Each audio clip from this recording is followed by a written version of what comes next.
Good morning, everybody, and welcome back to Next Door NetAdmin. So, a little while ago, we talked about a lot of certificate stuff, including certificate authorities.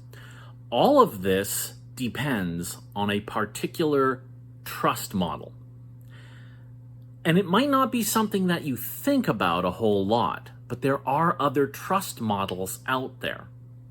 And understanding how they work can be useful to you in some somewhat specific circumstances, but then you never know where life is going to take you. And if you're a NetAdmin, you kind of want to be prepared as you go along. So here we go.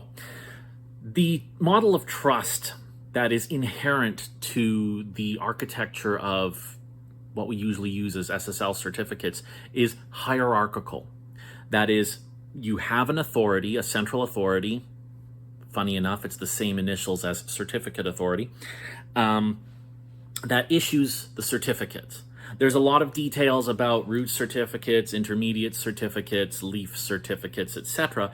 But all of it goes back to you have a root certificate authority or several root certificate authorities, and certificates only get their authenticity by being issued properly through that chain of trust, that hierarchical model.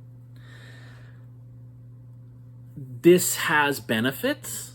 This also has drawbacks. The benefits, simply put, if everybody has a relatively common set of root certificate authorities, then anybody with a certificate issued from those authorities is trusted.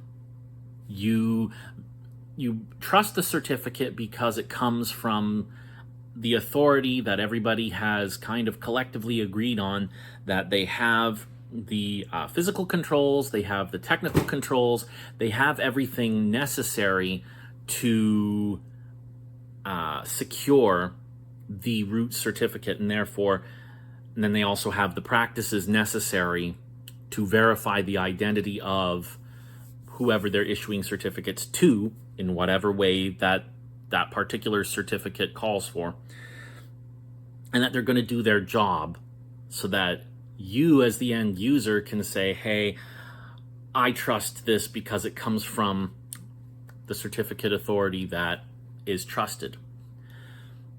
There are also benefits to this. You can be flexible on which root certificates you trust and which you don't. But most people are never going to do that, quite honestly. When a new root certificate comes out, most of the time, normal users aren't going to see that until a sufficiently large set of the main vendors, in this case, Microsoft for Windows, Apple for Mac and iOS, Google for Chrome and all of those associated devices, Mozilla for Firefox and the entire NSS, or I think it was NSS library. Mozilla also makes a third-party certificate library that is commonly used among Linux software. So those are kind of the four major root programs that immediately come to mind. And if you're not accepted into those root programs, you're going to have a problem. But you can create your own root certificate authority, and so long as all of the devices you're managing trust that root certificate authority, any certificates issued from that path, whether it's an intermediate or directly from the root, will trust it because it comes back to a root that they've been told to trust. In Active Directory or a Windows environment, this is a function that's built right into Active Directory certificate services. Configuring it is not for the faint of heart. And you want to be careful about what you're doing because, again, once you say, here's a root certificate authority, now I'm going to use group policy to push it to all of my clients and make sure that they trust it. Okay, you really want to make sure you keep that safe, because here's the thing. With that root certificate authority, you can issue a certificate pretending to be usbank.com. You can say, I am google.com. Some particular countermeasures exist to that where, the Gmail app on a phone might say, I'm only going to trust this one specific certificate that was coded into my firm, into, the actual code of the application, rather than trusting any certificate that is trusted and claims to be google.com. But you are absolutely capable with that root certificate authority of spoofing any certificate you want. Conversely, an attacker who gets a hold of that certificate can also spoof any certificate they want. It will appear as a secure website. The users will never know the difference. That is dangerous. It's also how you rely on things like web filtering. If you're doing deep packet inspection and you're required by corporate policy to inspect all secure web traffic, that's how you're doing it. You have to have a root certificate authority that you control, or the firewall controls, that is trusted by all the clients so that the firewall can spoof certificates in order to be able to look inside the secured traffic and filter it according to policy. For obvious reasons, I don't like doing this, but I know how to do it, and I know what the requirements are in case a client really, really, really wants to do that. Cool. The drawbacks are more of what we've gone into there. If you have a certificate authority that is compromised, not just your own, you can end up with certificates that are trusted and really shouldn't be. This has happened. This has actually happened in the past. At some point, Symantec, back when they had a root certificate that was actually trusted, was found to have issued certificates for a lot of big name sites, the most notable of which was Google. Understandably, Google did not look on this kindly and led the way in saying, if Symantec is going to issue certificates without the appropriate controls to be sure that this should be issued, and it really shouldn't have been, then we can't trust it anymore. And all the certificates issued by Symantec are dead and gone. It was phased out over like a year so that it didn't just, everybody who had one of those certificates wasn't dropped off the edge of a cliff, which was good. But that's basically the end of it. Sure, people could manually install a Symantec root certificate and instruct their computers to trust it anyway, but when Google drops it out of Android and Chrome, Microsoft drops it out of Windows, Firefox drops it out of, Mozilla drops it out of Firefox and the certificate library that they make available, and Apple drops it out of Mac and iOS and Safari. For most people, that's the end of it. Other certificate authorities may not be trustworthy either. There are some that are based in China, for example. And if you're in China, it's probably a good bet that as your traffic passes through the Great Firewall of China, the certificates you're seeing may be issued by a globally trusted Chinese CA, so that the Great Firewall can decrypt the traffic and filter it. This is just something that they do. Which I also disagree with, same as I disagree with corporations decrypting and scanning your traffic. But that's a separate topic. So this hierarchical model is one way of approaching it.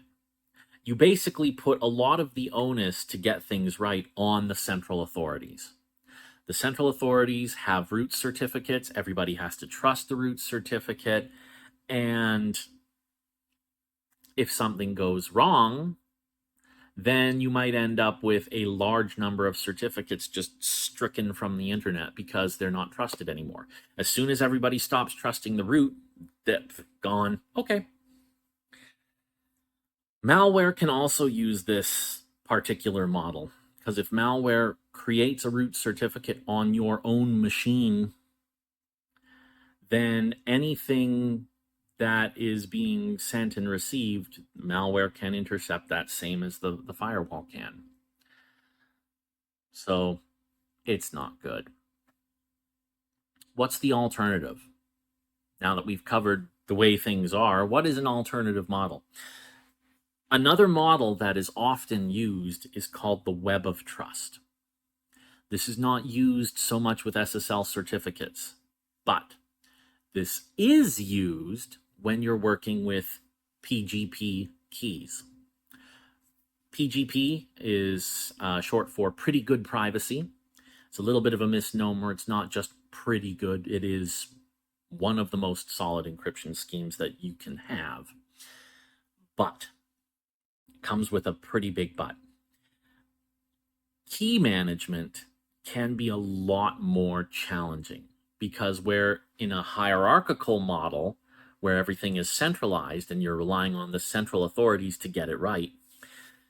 With PGP, it's all down to each individual user, for the most part.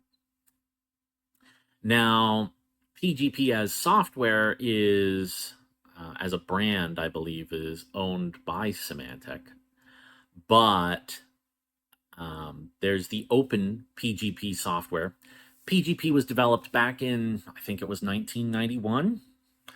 And it was a response to a lot of legislation at the time that sought to limit the export of strong cryptography, because essentially some governments wanted to keep the strong crypto for themselves and only export weak crypto so that they could read everybody else's traffic. PGP was written and exported. There were printouts of the code and everything. So the code was out there. And so these days, while the PGP line of software may be owned by a particular corporation, OpenPGP keeps the same operating principles, generally speaking, and is the free and interoperable version of that. OpenPGP keys, you create your own keys. And similar to SSL certificates, it is asymmetric. You have a public half, you have a private half. Fine. The principles are exactly the same. You create a signature using the private half, and everybody with the public half can decrypt and verify that. Anybody with your public key can encrypt a message that can only be decrypted by your private key. This is exactly the same principles as SSL certificates, and functionally they work much the same way. But with an OpenPGP key, you are in control of what that key does.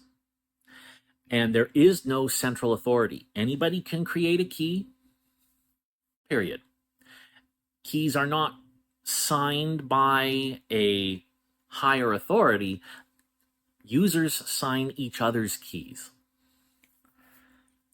And so when you sign somebody else's key, you might be doing one of several things there. You might be saying, I am signing this key just to say that I know that this person's key belongs to them. And that's it. You might be signing it and saying, I know that this key belongs to them, and I am willing to tell everybody else that this key belongs to them. Okay. When you see somebody else's signature on a key, does that mean you trust it? It doesn't have to. So you have a concept in this web of trust where you might directly sign a key. You might have what's called trusted introducers whose signatures on other keys you trust, so that you trust them and they've signed another key, therefore by extension you're going to trust that.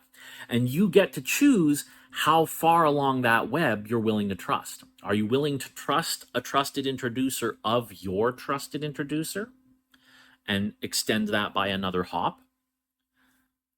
Do you only trust the people that you directly sign? It's all up to you. When you're working with a web of trust, verifying a signature can be a lot more challenging. You can verify that a key signed a particular piece of material. That part is easy because that's inherent to public-private key pairs. But the challenge becomes in linking that key to a particular individual or to a particular organization or project. How do you know that that key actually belongs to them? You can say, well, it has their name on it. Sure, but I can create a name with anybody's name on it that I want. That doesn't mean that I am them. Okay, well, it was published on their website. How do you know I didn't hack that website? How do you know that somebody else didn't hack that website and replace that key and then make available software for you to download that was signed by that key that they hacked and put out there? So in order to actually verify these signatures, one of the things that's beneficial is to have your key signed by other people, so that those who particularly trust those individuals as trusted introducers can form a path to verify your key. There's a few methods, I would say, of actually doing this. You can go for a one-on-one. Hi, I'd like to sign your key and I'd like you to sign mine. There's different methods of verification. Some people will say, I don't need to meet you online. I just need an email from your email address and that's good enough for me. Okay, not a particularly strong assurance that you are actually you, or that they've verified that other people are actually them as well, but okay. Some people will ask for an in-person meeting. Some people will ask for government-issued ID so that they can actually look at your face, verify that this is a face that is on the name with the issued ID, whether it's passport or driver's license, and then verify that you are presenting the fingerprint of a particular key that has that name. And then they will copy that fingerprint down and say, yes, I am willing to place my signature on this because this person showed me evidence of this key and has evidence that they are who they say they are. And as far as I could verify, everything matched. So this is them, as far as I know. Cool. You can do that one-on-one, like I said, but doing it one-on-one takes a lot of time. It takes a lot of effort to actually set up meetings with people. I would know, I've done it. An alternative to this is something called a key signing party, where you get a bunch of people into the same room. Everybody has their fingerprints. Everybody has their ID. You might stand in a circle of 20 people, pass IDs around the line so that everybody can, look at this ID, this person. Yeah, okay, they're right over there. Fine, hand it to the next person so that they can identify it. And then everybody passes a list of fingerprints around. You might even have it printed out on an actual list so that as ID goes around, you can tick the box that says, yep, this one I verified, yep, this one I verified, yep, this one I verified. Then everybody can go home and sign the keys of all 20 people that was in that circle. And hey presto, now you've signed 19 other keys and you have 19 more signatures on your key. So that's a good thing as well. But there's no central authority for all of this. So how do you get that key?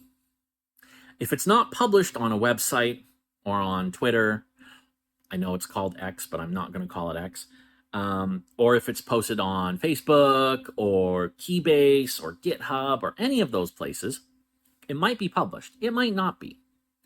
And when it's published, chances are, if there have been more signatures on that key since it was posted, the posted copy may not be up to date. But there's no central authority to store this. So there are also key servers. There are several key servers out there where you can download a key, you can choose to sign it, and then if you're going to publish your signature on that so that other people can see that you signed it, you upload it back to the key server. Every time it comes down and then goes back up again, you're adding another signature on the chain, as it were. So keys can get fairly large, particularly if they've had a lot of signatures on them. It's a massive undertaking, especially because you don't have any particular way of knowing whether the key server you connect to has all current signatures on it. It'll have signatures up to a point. Most of the key servers will gossip to each other. It's called a gossip protocol. They just say, hey, I got an update. Have you heard this? Hey, I got an update. Have you heard this? And they'll kind of, spread the keys around. Then you get to revocations. In a hierarchical model, if you tell GoDaddy, hi, I think my certificate's been compromised, GoDaddy can centrally revoke that and make a revocation list available so that browsers know, oh, hey, this certificate was out there, but it's now been revoked and I shouldn't trust it anymore. Okay. PGP keys in a web of trust work much the same way, but there's multiple revocations. You can revoke the certificate, it's the key pair itself if you want. What if you don't have the key anymore? If you've been sensible, you've created a revocation certificate for that key pair and saved it somewhere offline so that you can upload it and revoke the key even if you don't have the key anymore. It got lost, it got erased, Windows crashed, whatever. You can also revoke an individual signature if you need to. You say, I did trust this, but I now have new information. I don't trust that this is actually who they say they are anymore. You can revoke an individual signature. Keeping track of all of this is a lot of work. It's a lot of effort. I don't recommend PGP for everybody because of the amount of effort it requires in order to do it well. And security done halfway is not always a great thing. In many ways, I would prefer a well set up, well executed central authority model for most users over do this, it's theoretically more secure, but you're only going to go about 30% of the way through the process in order to make it secure. That just becomes a problem, and it opens you up to all the things that you didn't get around to protecting yourself against. Or it makes it really difficult. People will go, you have a key, great, but I have no way of verifying it because you've never had it signed by anybody else. So I have no particular reason to trust it. If that's where you end up, is that really better than having a central certificate for the browser? I would argue it. There are lots and lots and lots of different ways of setting these things up, but it's important to think through it all when you encounter something new in order to think about the ramifications, the benefits, the drawbacks, how you're going to need to work with it. This is all part of what a netadmin has to consider. So there you have it. We've talked a little bit about the hierarchical trust model. We've talked about the web of trust model. Both of them are valid. Both of them are used in different contexts. But neither one is better, strictly speaking, than the other. And there you go. So that's pretty much all for today. I hope you enjoyed it. Let me know in the comments if there's something else that you'd like me to talk about. But otherwise, I am your next door net admin, and we'll see you next time.